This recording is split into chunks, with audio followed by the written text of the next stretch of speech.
This is Dr Kevin Hamill, Senior Lecturer in Eye and Vision Science at the University of Liverpool, and you're listening to the Academy's Developing Practice podcast.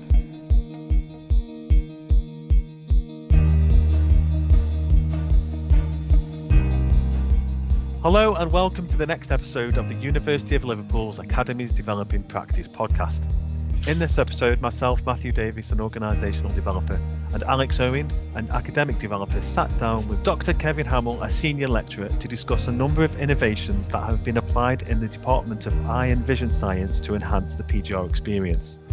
As part of this special for the University's Learning and Teaching Conference, we explore the changes that have been made to support student learning and the impact of these changes for the students and staff located in the department.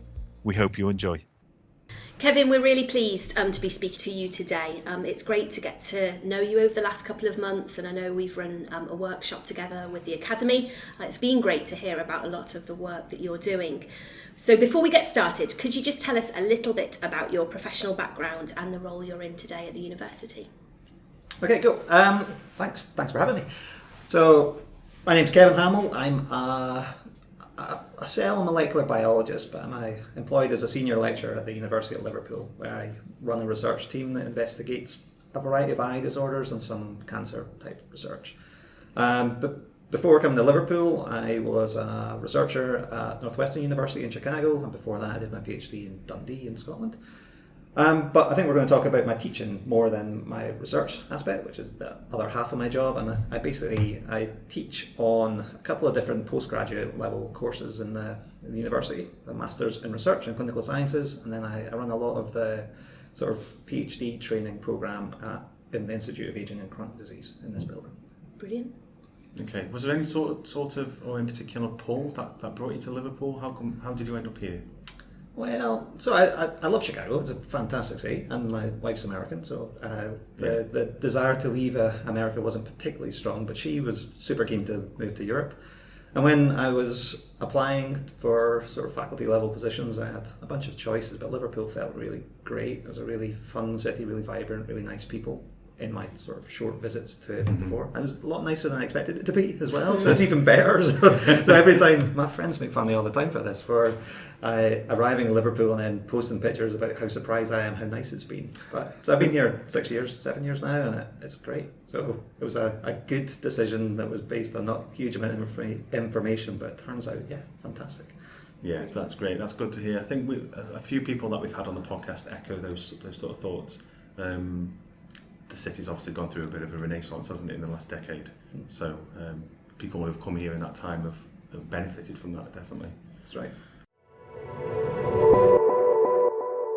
So just moving on to your work that you're involved in now, you've made a few changes to the way that you've supported PGR students that you work with. Can you tell us about those changes and why you made them? So this has been a journey, I think, is a fair description. So I took over the module about 4 years ago, and I quite liked it. So this module in particular that I'm thinking about is the basic lab skills. So it's the first 2 weeks that the master's students do within their year-long program, and it's really immersive. It's 60 hours of contact in the lab, doing experiments and learning about the theory behind those experiments.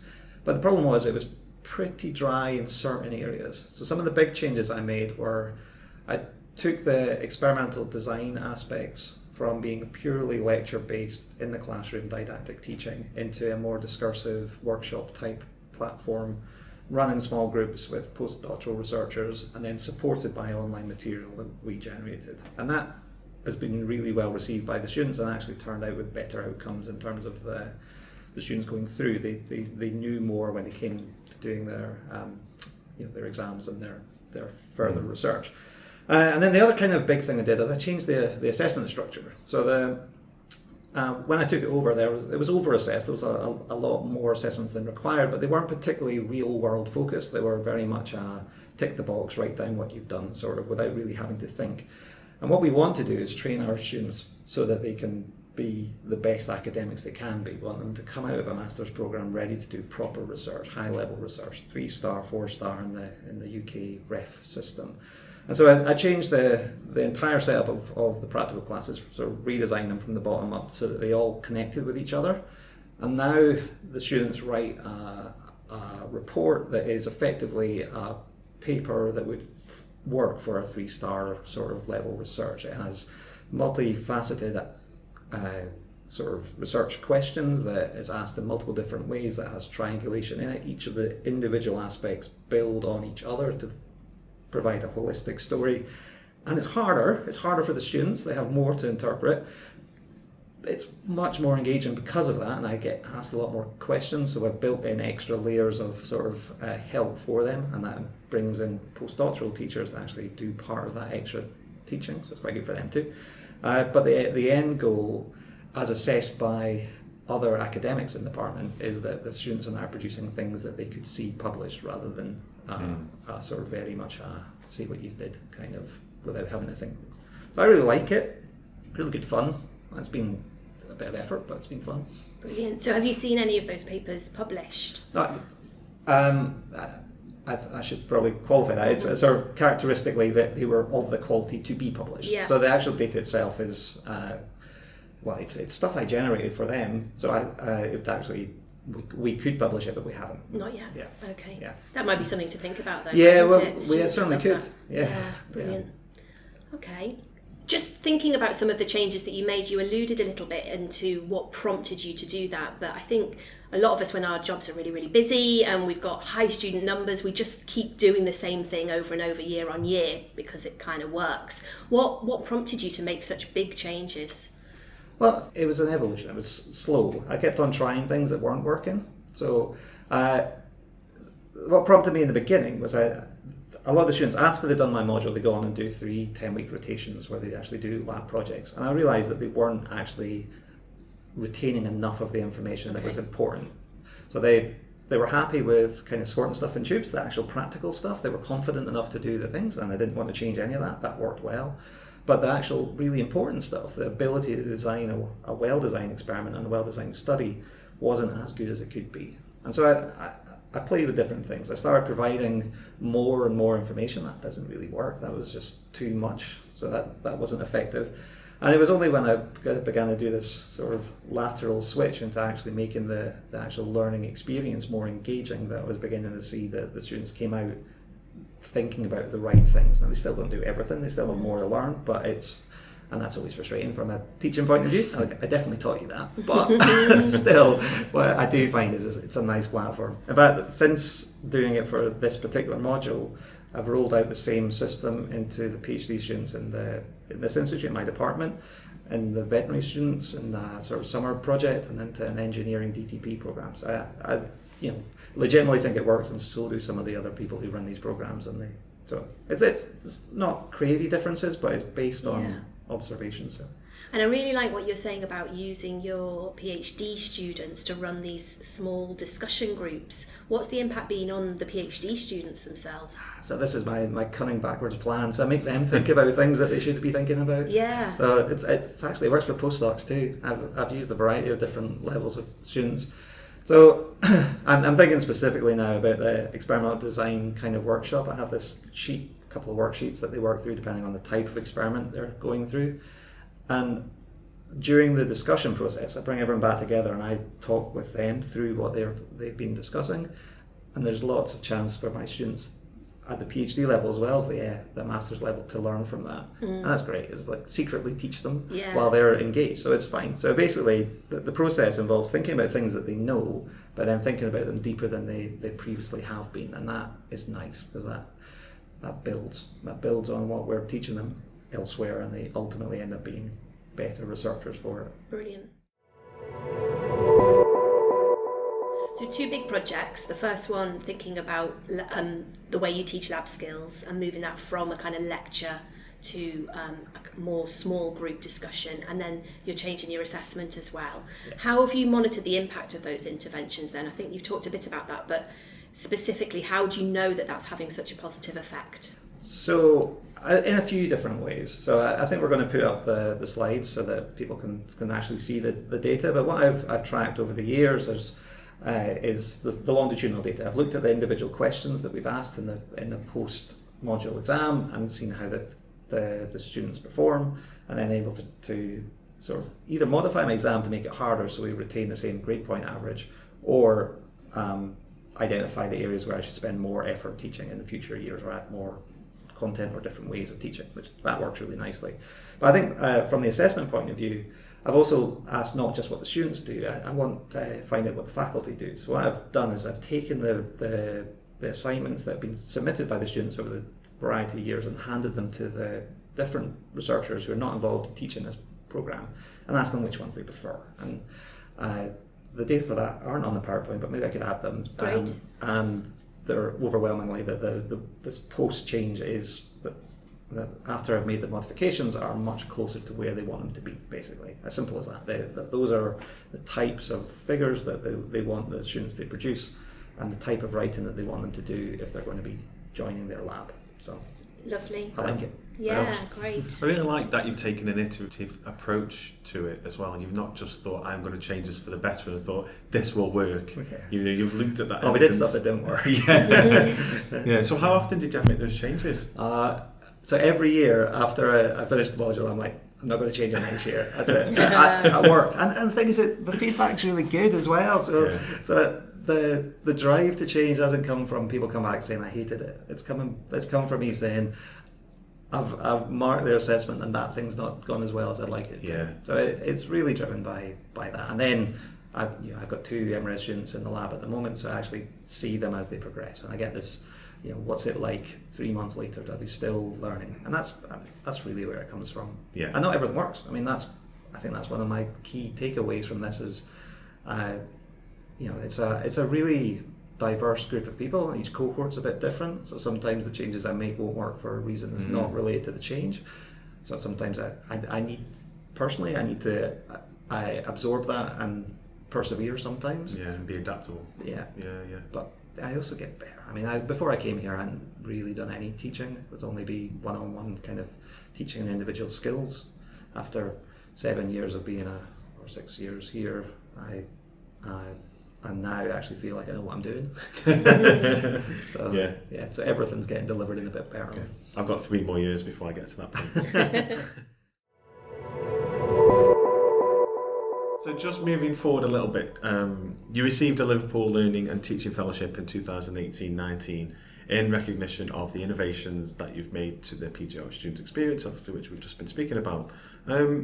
So how did you use, or how have you used the fellowship to develop your practice since then? So just before I answer that, I just want to say how good it was to get that, because my main job is to do research. So when I do teaching, it's sometimes seen as a secondary endeavour. And I like it. I really do enjoy doing it, and I like to put effort in, but there isn't really a framework to acknowledge that effort. And so having something external where I can say, yep, the work I'm doing here is being recognised in any way as being of valuable, it's really important to me.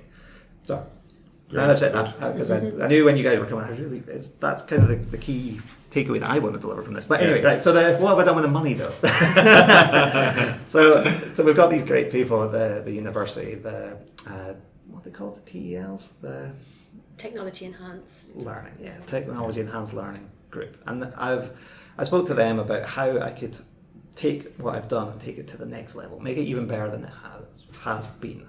So just to put this into full context, when I said that I provided online material for particularly the experimental design part of the teaching, I recorded myself in my house delivering lectures, made little cartoons of the guys, of people delivering things, and kind of deliver them, and they're not great. Like they're very much a non-professional outfit, but they deliver the content I wanted to, and I provide the same material in text format and as slides, and every format the student could ever want, they're available. But they're still not pro. So what I've done is work with the guys in the TEL to turn basically what I'm doing into a much more slick, more professional, and much more engaging online experience. So the money has gone toward paying for licenses for their computer programs, and then bringing them in to shoot videos in the lab to create online content. And the videos in the lab are really cool. They're great fun. So we shoot short, like couple of minutes worth of kind of lecture type material with me delivering the content, but then I get a variety of different PhD students and postdocs and to talk about their project, providing the example of whatever point I'm trying to make. And we've done all the stuff you'd expect us to do. We've shot gratuitous pipetting pink liquid around in tubes like you'd expect to see on the news. But we've also gone over to the small animal hospital, and we've shot with, there's a research project into aging cats, so we have cat videos as well, because we want to win the internet. So that's the way to go. It makes sense. Yeah. So that was the what it's allowed me to do. Yeah. And it's focused my attentions onto that, which is fun. I've seen some of that. I've seen some of that material that the guys have produced. So they've obviously used Storyline and After Effects, and I've seen you at the talking head, and they've put you in the corner, and they've showing things on the screen as you're talking it through, which is great. Which is really what's required. Yeah, it's going to have everything in it. It's going to have little questions along the way. It'll test your learning. It's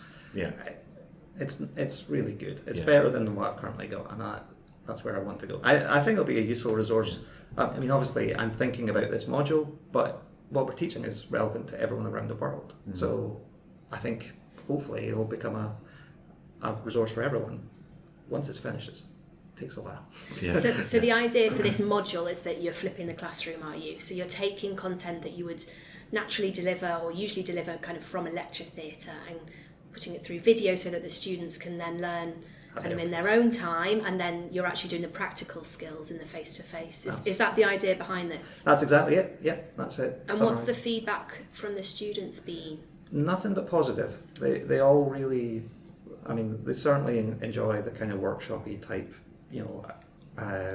active learning kind of processes. So I haven't had any negative comments yet. Brilliant. So yeah, they like it. Yeah, good. And they've been uploaded to your website, which I hear has had a lot of traffic and lots of interest. Do you want to tell us a bit about that? Oh, this is a whole other story. You open a can of worms. Yeah, so, wow, there's more to what I've been doing than just what we talked about here. So the PhD training within the Institute, they obviously have a lot of things to learn that are beyond just how to squirt stuff in tubes, the right tubes, choosing the right tubes. That's important. They also have to write a thesis at the end of it all. And so one year, a few years ago, we said, okay, let's try and kickstart that process, get them going earlier, because that's a constant bugbear of principal investigators, that they want their students to write all the time, and they don't enough. So it was like, okay, January, great time for having a writing week. So we organised that. I brought in a science fiction author who I taught them about editing for impact. I brought in a statistician to tell them how to write about stats in the correct way rather than the way they were currently doing. I had a public engagement sort of a press release relating type person come in and talk about writing for the public, and then I did a number of sessions on all the individual parts of a thesis. So basically, I generated a load of content for this 1 week that was altruistic. My students attended, but so did everybody else's, so it was quite cool. So loads of content, thought that would be fun. I thought that was useful, so I wrote it up. So it was text form that I could share with the people who weren't there. And they liked it, so I thought, well, the rest of the world might like that too. So I put it on the lab website, and that turns out to be true. So people do find it useful. So my website went from something like 200 hits a month to something like 2,000 or something. It was a nice sort of tenfold increase in traffic. And I think there was a few months where stuff got tweeted by Write That PhD or the kind of the big things, and we had some ridiculous number like 10,000s in a day or something. So they didn't quite go viral, but as far as a little sciencey website that previously just talked about what I actually work on, my little minutiae in the science world, now it actually has a lot of traffic going to it. And what's it called? What's the URL so people can check it out? So, see, this is the thing I should change. So it's lamtsandlaminins.com. Shall we just put it in the link somewhere? That's a good idea, okay. That might be easier. I should rename it because it's growing into All Things for All People, which is probably a problem. Brilliant. So there's a bit more to that story, if you let me wax lyrical. So hard text, bit boring. So I decided that, okay, I need to, make it a little bit more engaging. So drew some cartoons. I've seen those cartoons. Well, you saw the third edition of those cartoons. Right, okay. The first edition of those cartoons were awful, but even more awful than the current ones. I wouldn't say the current ones are good. And I came into work the next day, and the people there were like, "Did you just draw a cartoon of yourself?" And I hadn't. The first edition was just like circles. And they were like, okay, so if people think I'm doing that, I better do it properly. And that's why we're now on at least the third edition. And so now everybody in the lab has got their own little character. Yeah. Pretty much everyone in the building has one now. And yeah, I've got this weekly kind of lab cartoon series of pithy little things that are I don't know, mildly amusing to me, and people can see themselves in that position. But what they really do is make the dry content easier to absorb and allow me to reinforce these teaching points. And I use them in my lectures too, which is good. I think it's good. Yeah, Yes, that's good. You break it up. Yes. It's the re-engagement point that you're looking for every few minutes. I really like it. It's and it again brings a different crowd of people to the website. I would like to think they perhaps come for the cartoons but stay for the science content. And there is that, and I have those data that say that after I started getting these bigger traffic through my lab website, which is now mostly people are coming to look at the sort of valuable content, the lab skills teaching or the writing teaching, my papers since I published since then have had many more views than previously. So the actual science is getting brilliant. Good knock-on effect. Yeah, so it's like indirect. So it's it's rewarding in its own right, seeing the little graph of how many people have visited your site go up, but seeing the number of downloads on your papers go up is much more important for me as a scientist. Yeah, definitely. So just moving on to the book then. So there's many things here, isn't it? We have a podcast on it. So the book. So who is that aimed at? What are you hoping to achieve by publishing it? And I suppose the most important thing, how can colleagues get their hand on that? So the book is the evolution part 4 of this journey. So after having produced this content and realised it's actually people are looking for it, they're finding it valuable. We might as well assemble it into a kind of more cohesive way that they can have it all in one place and whatever format they want. So I added a bit more content beyond what I was doing, and then once you start doing that, you realise actually there's a lot more content that you want to write about, and so there's now a book of everything that takes a student from applying for their initial PhD position, how to choose a good lab, what they expect at an interview, what to do once they arrive at the lab, the first kind of steps of being a new student, whether that's whatever type of research student, so it crosses different career stages a little bit in that sense. Basic things, data analysis, and obviously a big chapter in experimental design, because that's one of my areas that I like to focus upon. And then everything about writing, so writing things like literature reviews and sort of thesis level kind of writing, but also writing manuscripts, right through to giving talks and presentations. So it's kind of start to finish the one book that you would need if you wanted to go from I've never done anything research based in a lab to publishing hopefully high quality papers. So it's quite nice. Yeah, it sounds like a real how-to guide, really. Yeah, I mean that's kind of what I was aiming for, and it kept on growing, or has kept on growing. It's filled up with the little cartoons. So that was my next question. Please tell me the cartoons made it in. Of course. So I needed to have a unique selling point. So these books are boring if you just read them as plain text, but if you have something on every couple of pages just to lighten the mood of it a bit, and they reinforce the teaching point as well. So the cartoons are they're mildly amusing, but they're really to kind of point out what it would be like if, for example, you didn't do what the advice was saying, how bad it would look to somebody, or to misinterpret something. It's mostly bait and switch kind of things, but so that's nice. How do people get hands on it? Well, I'll provide a link that you could go to. Good. At the moment, it's on edition, I would say 1.0. So I've got it. Full content is there, but it's kind of, I haven't produced the print copy yet. So the ebook is available as a sort of beta test that people can download, and the feedback's been really good. So 130 folk have paid for it, and then I give it for free to anybody at the University of Liverpool, basically. So all our students get it, all our stuff. So the pay for bit will turn that into the print form very shortly, hopefully. That's the plan. Well, thanks, Kevin. It's been great chatting to you, and it's lovely to talk to someone who's so enthusiastic about their teaching and their students. And just hearing about some of the innovations has been really exciting for us. So thanks for that. We like to finish each podcast with 3 or 4 kind of take-home tips for the listeners, something that they could reflect on in terms of their own personal practice. So if you could give us 3 or 4 things to go away and think about, what would they be? Well, I think the biggest one is don't be afraid to change stuff. I think that's if you're going to take one thing away, I would take that away, because we all do it. We all acquire a course at some point halfway through, and the easiest thing to do is just keep on teaching it. But it's not been designed by you, so have a go, give it a try. Not everything you do will work. That's probably my second point.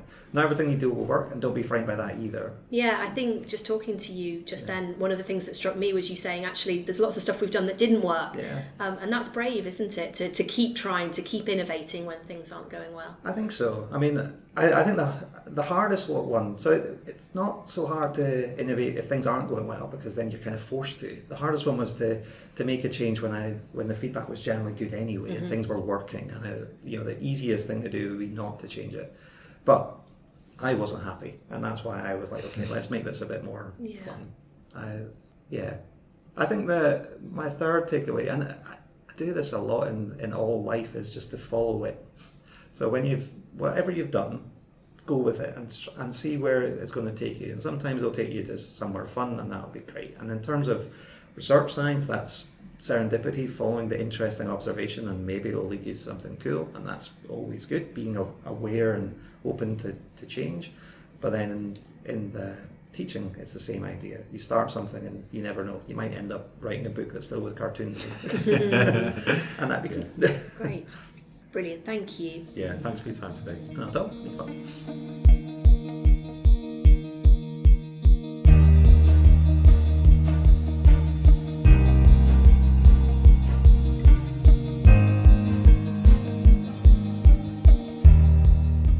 Enjoyed that conversation with Kevin. It's been great to get to know him over the last year as a University Learning and Teaching Fellow. What he said about the impact that fellowship's had on his practice is really, really important. So if you're interested in finding out more about the fellowships, please do check out the information on the Academy's website. It's obviously been really positive for him in terms of the recognition that he's had for his learning and teaching practice as a researcher. He spoke about how he's really appreciated the funding, but also the colleagues that the fellowship has brought him into contact with, who he wouldn't normally be working with as a researcher. For example, our TEL colleagues, who will further support his learning and teaching practice. Absolutely. Some of the things that I took from that, there was a little nugget in that conversation where he spoke about PhD students and how they get value from facilitating the small discussion groups, and that deepens their thinking around subjects that they already know a lot about, which ultimately makes them better researchers. So I was really interested in that one. And then some of the other things that he's been doing, he has a great approach to these things, and he keeps trying at things, and he recognises where they don't work, and then he tweaks and adapts things that eventually do work. So it's a slow, iterative process, which ultimately builds up to really good practice, which is what we're trying to showcase in the podcast. So I guess the message from that is, don't be afraid to change modules and change programs. Give it a go and evaluate what happens. Yeah, absolutely. He talked about that at the end, particularly, didn't he? He kind of summarised what he said throughout the podcast of just go with it. And I guess that's the scientist in him, of see where the inquiry takes you and don't be scared about that. So start something, because you'll never know what it will do in terms of enhancing the curriculum and the student experience. Yeah, absolutely. Well, there's lots in that podcast that hopefully you'll be able to reflect on. If you'd like to take your thinking further, we've added some resources to the website specifically related to the themes of this podcast. And you can check those out on the podcast reading list, which can be found at liverpool.ac.uk/the-academy/podcast. So do have a look at those and use them to help you to continue your thinking about this crucial topic. And then let us know what you think. We'd love to hear your thoughts about those resources and also about the podcast itself. You can tweet us at LiveUniAcademy, and you can also tweet us directly at eLearnerMatt and at Alexandra_Owen. So if you've listened and enjoyed this episode, then please rate or even better review the show, as it really does help get us noticed and therefore more people will find us as a result. So yes, I'm talking to you, listener, who's out there at the moment. All you need to do is just spend that extra bit of 20, 30 seconds and just give us a nice review. That will help us a lot. Also, I know a lot of you have listened and not yet subscribed, so please hit the follow or subscribe button now to keep up to date with our latest episodes. Bye for now.